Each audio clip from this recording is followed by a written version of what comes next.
quero. Deu muito ruim pro Palmeiras ontem, mas muito, muito ruim. Antes de começar o jogo, aliás, ontem a transmissão muito bacana, né? Agradecer a todos os palmeirenses que estiveram presentes lá no Bar Tatu Bola, no Itaim Bibi, a toda a nossa produção, né, que fez possível aquela transmissão direto lá do bar, tava muito legal, né, a todos os que estiveram eu gostei envolvidos. Eu gostei da hora que o Lima chegou pro Gabiru. Gabiru, fala o nome de todo mundo aqui que ajudou esse som bonito, imagem bonita. É o Gabiru, o Careca, o outro Careca que eu não sei o nome, o japonês, o filho do japonês. Começou sensacional. Fez a escalação do jeito dele, né? O Bruno Bittencourt, o Leandro Meira, o Careca ali que eu não sei o nome, o japonês. Eu falei, porra, Gabiru, tá bom. Vai. Os caras estão felizes na legal vida. O nome da galera, né? É impressionante. E o que tava bom, aquele pastelzinho, hein? É, né? Cê é louco, rapaz. Aquele lá não era o de perus que os grilos comem, não. Mas vou trazer o de perus. Aliás, agradecer o pastel que a galera trouxe aqui. Qual é o nome do rapaz? Que Depois você vê lá. Dele, eu vou ver. Delícia. Pastel da Maria, rapaz. Chegou o pastel da Maria pizza chegou aí, o pastel pra gente comer Top. aqui, rapaz. Tá bom. Bom, então é o seguinte, né? Ontem, antes de começar a partida, o que foi, Rafael? É o Vadinho que Vadinho. trouxe pra Vadinho. gente e ele faz aniversário hoje. Ô, Parabéns, parabéns, Vadinho. Vadinho. Tamo Boa, junto, Vadinho. Vamos obrigado. cantar Parabéns, parabéns viu? no seu pastel aqui. Boa, Vadinho. Gente boa, corredor. Ele corre maratonista. Muito bem. Parabéns pelo prêmio! Bom, ontem, antes do jogo, tava todo mundo otimista, né? Tava ali, E a gente sempre citou, né, Danilo? Porque eu acho que até o Abel pegou como parâmetro o jogo da LDU contra o São Paulo, em que o São Paulo jogou melhor lá em Quito, apesar de ter vencido por 2-0 a LDU. São Paulo teve o domínio, né? Foi melhor aí durante boa parte da partida e perdeu gols feitos ali com o Luciano, a gente já citou. Poderia até ter saído com a vitória lá de Quito. E contra o Botafogo, contra o Flamengo, a LDU em nenhum momento teve um domínio muito claro, foi muito agressiva, partiu pra cima, como fez ontem no primeiro tempo contra o Palmeiras, né? Então, acabou surpreendendo. A LDU é um time que aproveita a altitude muito bem e ontem, mais uma vez, se beneficiou de um erro do adversário para ter vantagem, né? O Kelvin completamente perdido ali na lateral. O primeiro gol, vocês vão se lembrar, ele estava apostando corrida e de repente parece que ele para no meio do caminho, o jogador da LDU atropela, que estava 10 metros atrás, saiu na frente, cruzou e saiu o gol, né? Mas talvez isso seja o efeito da altitude. Começou a dar aquele pique, falta gás, o cara perde velocidade. Aliás, vocês vão falar muito sobre isso, mas a impressão que eu tive, principalmente no primeiro tempo, né, quando a LDU foi totalmente dominante e foi pra cima, agressivo e conseguiu 3-0, que foi o placar definitivo, a LDU deu espaço pro Palmeiras jogar. Deu, não é que ficou fechada, jogou perfeito. Não, ela deu espaço. Só que a impressão que nós tivemos é que o Palmeiras sentiu demais a altitude. Então os jogadores estavam sem caixa pra dar aquele arranque, aquele contra-ataque, né? Ficava com a bola, não conseguia desenvolver, né, Danilo Souto? Exatamente. Ontem o seu Bento esteve aqui conosco, né? Ele ainda falou que assistiu o jogo LDU e São Paulo, né?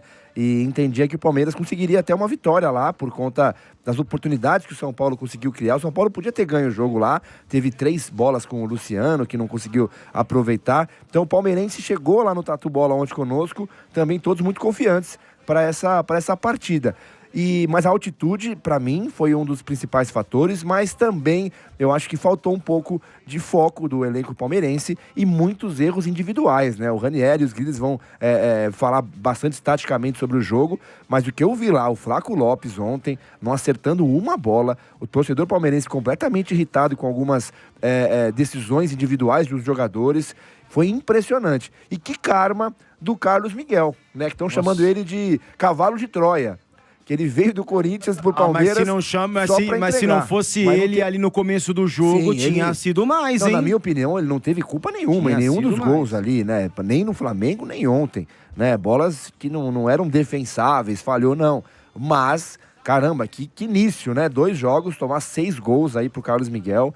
Palmeirense saiu do bar ontem conosco lá, alguns já achando que já foi, que já acabou, que tá fora, e aqueles outros mais otimistas, não, vamos fazer 5-0 aqui, o Abel tem um plano, mas agora complicou demais a situação do Verdão. E assim, primeiro que essa crítica ao Carlos Miguel eu considero uma alucinação coletiva, com sabe? certeza, é um exagero, não tem porque, nada... assim, nos 2 jogos, né, até discordei do Coste aqui durante a semana, que ele falou, talvez se fosse o Lomba. Eu falei, pô, um era pênalti, outro era o Pedro cara a cara com você, outro era o Arrascaeta cara a cara com você. Ontem a bola desvia no zagueiro e sai dele, não tem como. Exato, e o Carlos Miguel, inclusive, ele tinha salvado quando tava 0-0, o Palmeiras teve uma excelente oportunidade da LDU. As 2 defesas sensacionais. Ele fez mais outras defesas de chutes de fora da área ali, então assim, sinceramente, não teve absolutamente nenhuma culpa o Carlos Miguel, e muito pelo contrário, eu acho que assim, o Palmeiras, ele começa levando um amasso já, do início do jogo. A LDU, a estratégia, claramente, foi a seguinte, não foi aquela, vamos esperar o Palmeiras cansar e no segundo... A gente dá uma cozinhada no primeiro tempo, no segundo tempo, que a gente vai ter mais fôlego, a gente vai lá e faz 1-0. Não, claramente a LDU, a estratégia... foi ir pra cima com tudo, logo no começo, tanto que a LDU ela vai empilhando oportunidades, e era assim, fatal que aconteceria o gol. Poucas vezes eu vi um time sofrer tanto com a altitude quanto o Palmeiras. E ó que a gente não tá falando nem da maior altitude possível, por exemplo, na América do Sul. Fica essa impressão também, que o Palmeiras sofreu muito mais, por exemplo, que o São Paulo até. Sofreu muito mais. Então, mas aí, eu falei isso ontem na transmissão, talvez tenha subestimado a altitude de Quito. Por quê? Porque a gente fala muito de La Paz, né? Pô, 3.500, é o alto que é 4. O Palmeiras já jogou bem lá, hein? Então, jogou bem lá, mas talvez tivesse preparado psicologicamente pra isso. Talvez, porque 2.850, e não é assim, cara, não é assim. Todos os times brasileiros que vão lá têm que levar o tubo de oxigênio pro intervalo ou pro final, porque fatalmente o jogador precisa, porque é desgastante. E talvez o Palmeiras tenha subestimado isso, viu, Ranieri? Teve um momento, assim, no primeiro tempo e principalmente no segundo tempo, no finzinho do jogo, o lance parou, tava 3-0 pra LDU, aí filma o Murilo, o Andréas, acho que o GG, eles estão agachados, um tá agachado, ajoelhado, eles estão puxando o ar ali. Acho que foi o Murilo que deu o Andréas Pereira num pique, né? No contra-ataque, os caras estavam mortos. No segundo tempo, André, você vai lembrar, tiveram umas 3, 4 bolas que tentaram enfiar a bola. Cara, mas os caras nem foram, mas vocês estão de brincadeira, ou você chega tocando bola ou não vai, e além disso, a bola também sim, mais velocidade. É diferente, exato, né? Ela pega uma velocidade, rarefeito. Mudanças ali, de lado de bola muito complicadas. Ô Danilão, também. nesse tipo de jogo, você tem que... Vamos imaginar que você é um jogador que você tem aquela característica de mandar a bola no vazio pro atacante ele ir no espaço. Esquece, é bola no pé, velho. Bola no pé. Não adianta se colocar a bola em profundidade, pra facão, porque os caras não aguentam. A bola vai correr mais e o jogador vai correr menos. Então isso. Você não chega. Então, assim, depois do jogo também, viu, Sgrilis, até pra passar a bola pra você, muita gente falou assim, o Abel, ele erra. Eu acho que ele poderia ter colocado o Giai na lateral, mas assim, eu mesmo falei no dia anterior, falei, pô, o Kelvin contra o River no MAS Monumental, ele foi muito bem. Então talvez ele funcione bem nesse jogo. Não foi verdade. O Kelvin não foi bem, tanto que ele é substituído no intervalo pelo Giai. O Veiga, eu acho que assim, às vezes o Abel, ele tem sabe aquela nostalgia do Veiga? E acha que aquele Veiga lá de trás, ele vai colocar e é aquele Veiga que vai entrar em campo. Mais ou menos o que o Santista às vezes pode ter com o Neymar. Não tô falando que o Veiga, ele tá que nem o Neymar, sem conseguir jogar e tal. Mas assim, você tem a imagem de um outro jogador e você tem a esperança que se você colocar ele, aquele jogador é que vai atuar. Eu tenho essa com o Lucas. Com o Lucas Moura, exato, com o Oscar. É outra característica. Só que é outro tempo, os jogadores já estão mais velhos, né? E o Veiga, ele também comprometeu bastante no primeiro tempo, porque era um jogo de muita intensidade, ele não tinha essa intensidade pra atuar. E aí muita gente falou assim, pô, mas tinha que ter colocado então 2 volantes, Aníbal e M. Martínez, porque o M. Martínez quem começa. Só que o Aníbal teve um problema na panturrilha. Então, assim, depois que o jogo aconteceu, é fácil falar. Mas o fato foi um atropelo da LDU, que fez 3-0 no primeiro tempo. O Palmeiras não conseguiu, assim, apertar a LDU a ponto de ter grandes oportunidades, um volume grande para diminuir o jogo e tentar buscar uma reação. E, inclusive, poderia ter sido até mais de 3 e uma situação bastante complicada para o jogo de volta, né, Sgrido? E ainda o que você disse sobre Giai ou Kelvin, eu acho que a leitura do Abel foi errônea na questão de 3 zagueiros. Porque se você for analisar qual o pensamento ali, pelo menos vendo ali os torcedores palmeirenses nas redes sociais e também analisando o jogo, vendo o jogo e vendo os comentaristas pós-jogo. Muitas vezes o Piquerez funcionava com um terceiro zagueiro. E ele liberava o Kelvin, pelo menos esse era o pensamento, acho que de todo mundo que eu ouvi ontem no pós-jogo, que o Kelvin para dar essa possível agilidade numa saída de jogo. E aí ele segurou um pouco mais o Piquerez. Mas só que a fluidez do meio-campo da equipe da LDU chamou muito a atenção com o Vidiamil. E aí vem outro ponto que eu quero abordar.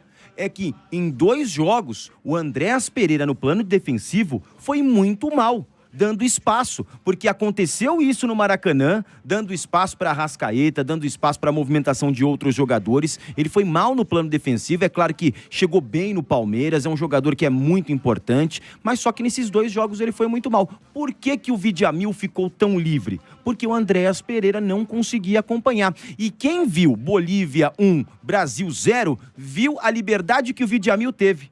E ali naquele jogo importante, ninguém chegou, não lembro se era o Casemiro que não conseguiu acompanhar, acho que o Casemiro estava suspenso, era o Bruno Guimarães, mas aí o Andréas Pereira não conseguiu acompanhar e você viu o buraco que tinha para controlar a bola com o Vidiamil. É claro que utilizou muito as beiradas do gramado, o time da LDU aproveitando a possibilidade, mas o meio-campo Andréas Pereira deu muito espaço. E o que o Palmeiras vai ter no jogo de volta são os espaços do segundo tempo que teve. E aí, se deixar espaço para o Palmeiras criar, para o Palmeiras vir jogando aí sem altitude, com a sua torcida, olha, vai ter um Palmeiras, se fizer gol nos primeiros 15 minutos, aí é um outro confronto. Sim. Aí vai ser porque a zaga do time da LDU é muito fraca. Ontem, mesmo com altitude, o Flaco Lopes teve uma oportunidade no começo do segundo tempo, que ele estava dentro da grande área. Se ele faz o gol ali, era o gol Enilton do Sport Corinthians, lembra? Que depois teve o show do Carlinhos Bala. Era importante pro Palmeiras sair com um gol. E mesmo assim teve é normal que você ceda algumas oportunidades pro adversário. Sim, também, né? Ninguém consegue jogar com a intensidade com 90 minutos. Não tem uma zaga que evite que o outro time tenha pelo menos 1, 2 oportunidades no jogo. Agora, né? Mas deu brecha ali, né? Saída de bola errada. A zaga da equipe da LDU não é mais uma maravilha do mundo. Mas o Palmeiras, se conseguir arrancar pelo menos um golzinho nos 15 minutos iniciais, aí vai ser outro confronto lá no Allianz Parque.